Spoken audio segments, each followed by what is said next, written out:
Welcome to another episode of Russian Hate Speech, where we break down the Kremlin's latest lies against the West.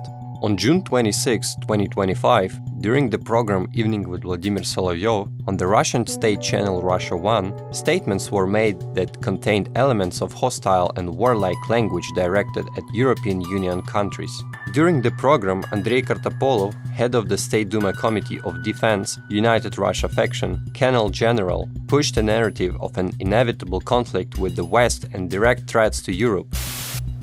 The total volume of their military expenditures, all 32 NATO countries, is already more than all other countries in the world combined, including Russia, China, and everyone. But they still want more. What does this mean? It means that they will now turn their disgusting union, let's call it the E-Union, into a camp surrounded with barbed wire, and there they will start brainwashing people into believing that they will all soon have to fight. Everything is clear to us. Therefore, when some hotheads shout, "Why don't we strike Kyiv with Oreshnik?" No, we don't need to. We need Oreshnik, my friends. For those guys beyond the Elbe, beyond the Vistula, they really need it. Kartopolov's aggressive rhetoric reveals Russia's perception of NATO's defense spending as a direct threat by suggesting that European nations will be brainwashed into war and openly stating that a new Russian missile, the Oreshnik, is intended for targets beyond the Elbe, beyond the Vistula. It directly threatens European countries. This narrative aims to portray Europe as inherently hostile and a legitimate target for Russian aggression, escalating the rhetoric to justify potential military action. On July 3, 2025, on Evening with Vladimir Solovyov, Rodion Miroshnik, ambassador at large of the Russian Ministry of Foreign Affairs, openly discussed the possibility of striking Danish territory. Host Vladimir Solovyov affirmed this as a legitimate target. I was struck by the statement of the Danish Minister of Defense, who said that Ukrainian defense production could begin operating on Danish territory as early as autumn. I have a question. A legitimate target. That is, we don't have a war with Denmark. We don't have a military operation there. But you are going to open Ukrainian production there. We can destroy it. In my opinion, it is an absolutely justified military target. This segment showcases a blatant disregard for international law and sovereignty. By declaring Denmark a legitimate military target simply for hosting Ukrainian defense production, Russian propagandists are attempting to intimidate and deter European nations from providing military aid to Ukraine. This narrative serves to expand the scope of potential Russian aggression beyond Ukraine and undermine the principle of national sovereignty. During the same program on July 3, 2025, Vladimir Solovyov also discussed Russia's national interests in former Soviet republics. Our interests are not only Europe, but also the former Soviet republics and relations with them. We see what is happening now. Active work of Turkish-British special services in Transcaucasia. We understand what this is leading to. It is an attack on Russia and Iran. An attempt to throw Russia out. Excuse me, the Russian soldier and officer did not shed blood for us to lose our positions there now. In my opinion, decisive measures must be taken if necessary. Decisive. A very different spectrum. But the priority is Russia's national interest, not abstract notions.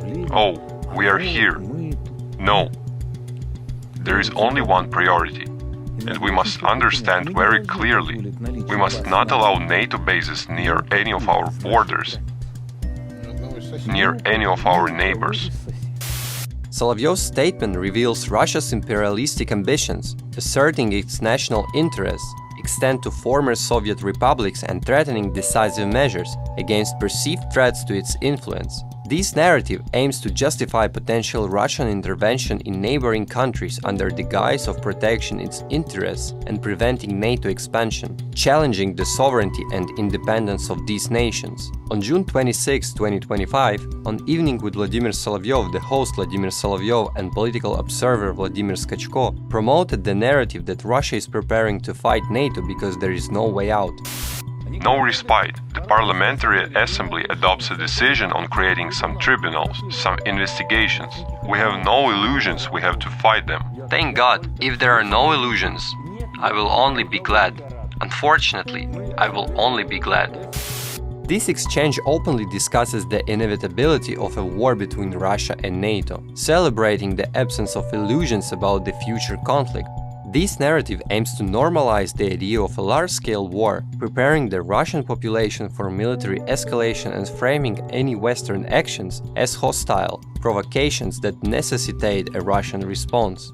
Margarita Simonyan, editor-in-chief of RT and Russia Today media group, used extreme rhetoric to demonize Western leadership, likening them to Hitler during the program. They have no other way to stay in power. They implement policies and practices that are not accepted by their people. Regarding this new religion, the so-called LGBTQ+, I get confused with them, but generally everyone understands what I mean. And regarding migration policy, and regarding, in fact, the economy tied to sanctions against Russia, which led to what? All of this is not liked by their people, their population. This is what polls show. But they need to somehow stay in power, and for that they need to invent things and try to force, though it's not working well, their people to believe that tomorrow the Russians will come and slaughter all of you. Look what they are doing. This is Hitler.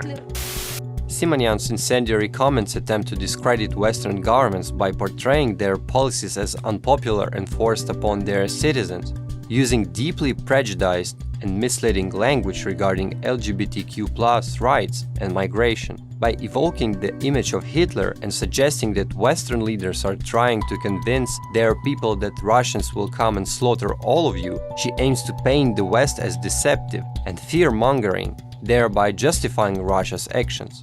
On July 3, 2025, on Evening with Vladimir Solovyov, the host continued to demonize Western leaders, while Sergei Panteliev, director of the Institute of Russian Abroad, editor-in-chief of Ruskие.org portal, branded the EU an anti-Christian project. Look what is happening in Romania and Moldova. Well, I mean the Romanian subject pretending to be the president, who is trying to destroy the unfortunate beautiful Hutsul. Why? Because Hutsul has children. Hutsul is a religious person, and this one is an absolute Satanist. Is Macron not a Satanist? Merz not a Satanist? Ursula von der Leyen? The entire system is built on the denial of Christianity, because Christianity is tradition, and Europe, the modern European Union, as an absolutely anti-Christian project. This segment utilizes deeply offensive and conspiratorial rhetoric, branding democratically elected European leaders as Satanists and the entire European Union as anti-Christian project. This narrative seeks to delegitimize Western political systems and leaders by portraying them as morally corrupt and diametrically opposed to traditional values, appealing to conservative elements within Russia and beyond. It is a clear attempt to sow distrust and division. Thank you for joining us today. Stay tuned for the next episode of Russian Hate Speech, as we continue exposing the Kremlin's war on reality.